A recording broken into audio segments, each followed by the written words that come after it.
Lisa Thompson, a decorated Iraq War veteran, had dedicated years of her life serving her country with honor.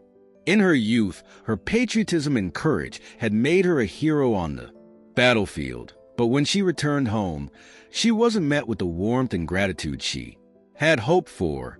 Instead, she faced nothing but disappointment. Her husband was an alcoholic who constantly pressured her to bring money into the household. His degrading words and emotional abuse wore Lisa down over time, but she endured in silence. Each day, however, the situation grew more unbearable. Her children had turned their backs on her, unable to forgive her for leaving them to serve in the war. What was once her family had now become a source of deep loneliness and pain. On top of this, Lisa was battling health issues caused by a bullet wound she had sustained during the war. Chronic pain made it impossible for her to work, and she could no longer cope with relentless demands and emotional abuse at home. Eventually, she made the heartbreaking decision to leave her home. Now, living on the streets, Lisa survived by begging, clinging to her dignity and independence. She wore her military jacket everywhere, a constant reminder of the country she had served. With pride, but instead of respect, the world around her chose to ignore her sacrifices. One day, Lisa sat on a street corner, trying to gather the strength to keep going, when a group of young men approached her. One of them mockingly offered her some money. "Hey, entertain us. That's how you earn your keep, right?" he sneered. Lisa lowered her gaze, trying to hold on to her pride, but there was still a fire in her eyes. "I am a veteran. I serve my country with honor. I don't beg for entertainment," she replied firmly. Her words didn't faze the group, who burst into laughter. "A veteran? You're just a homeless woman begging on the streets. Where's your pride now?" one of them taunted. Lisa took a deep breath, refusing to let her tears fall, but their words cut deep. She turned her face away, trying to hide her pain. Just then, a car pulled up nearby. The man stepping out was none other than Donald Trump, the well-known businessman, returning from a charity event. On his way to his car, he couldn't help but notice the commotion. Hearing the mocking laughter, he stopped in his tracks. Curiosity piqued. Walking toward the group, he shot a stern glance at the young men before crouching down to Lisa's level.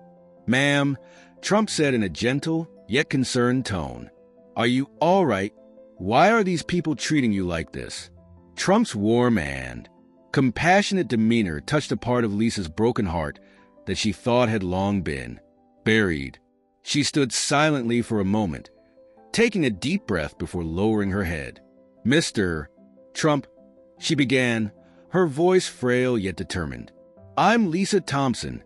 I'm a veteran who served my country in Iraq, but the battles I fought on the battlefield were easier than the ones I face when I return home." Trump studied her face, reading the mix of pain and pride etched into her expression. "Please, Lisa, continue. I want to hear your story," he said gently.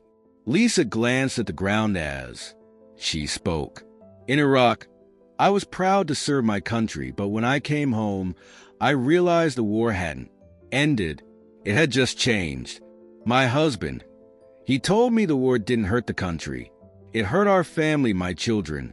They left me. They asked, 'Why did you leave us to go fight in a war?' I couldn't answer them, because deep down, I thought they were right." Her voice began to tremble. Wiping away tears, Lisa continued, "My husband, he blamed me. Every day. 'You're not a hero. You're selfish. You didn't care about your family,' he would say. The emotional abuse became unbearable, but I endured it until my health problems made me even weaker."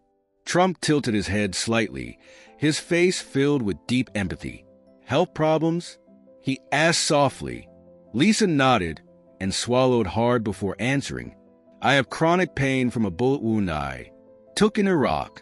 My body won't let me work anymore, but despite everything, I've never lost my pride." I wear my military jacket everywhere because it's proof that I serve my country. But living on the streets, enduring the scornful looks and harsh words from people, it's harder than anything I face in the war." Trump listened intently, absorbing every word. "Hasn't anyone tried to help you?" he asked, his voice tinged with sorrow. Lisa let out a bitter smile and shook her head. "Mr. Trump, no one takes a homeless veteran seriously. People offer me money, but only if I entertain them.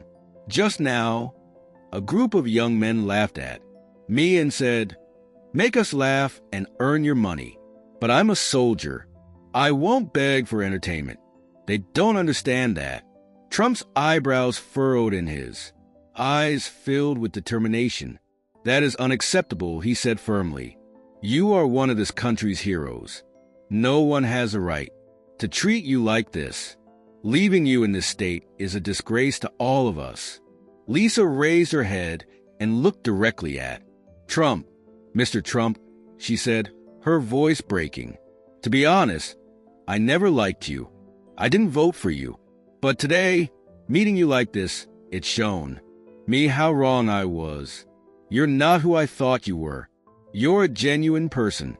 Trump gave her a small, sincere smile and placed a reassuring hand on her shoulder. "Lisa, what you've said means a lot to me. But right now, we need to focus on helping you. Please come with me. I want to help." Lisa hesitated at first, but then nodded, trusting in Trump's sincerity. "Thank you, Mr. Trump. For the first time in years, I feel like I'm not alone," she said, tears streaming down her face. Trump, moved by her words, resolved to restore the dignity and hope of this remarkable woman. Trump welcomed Lisa into his car and took her to his home. He arranged for a warm meal and clean clothes, offering her a sense of comfort she hadn't felt in years. As Lisa sat down at dinner table, her eyes welled up with tears. "Mr. Trump, this feels like a miracle," she said, her voice trembling with gratitude. Trump listened to Lisa's story in more detail, determined to help her rebuild her life. The following day, he contacted his team and informed them about Lisa's situation.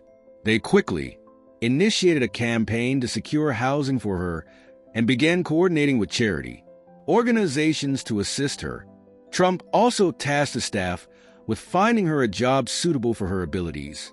"You serve this country with honor," Trump said firmly. "Now it's our turn to serve you."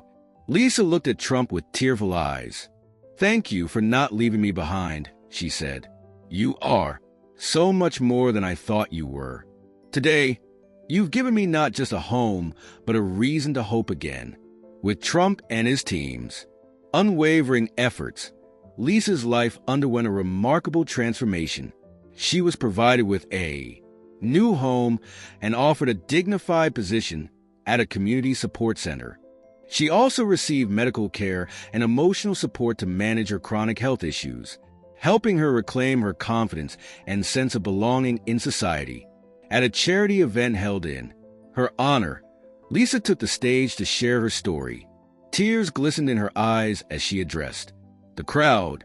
"For years, I felt forgotten, but Donald Trump reminded me what it feels like to be seen, to be human again.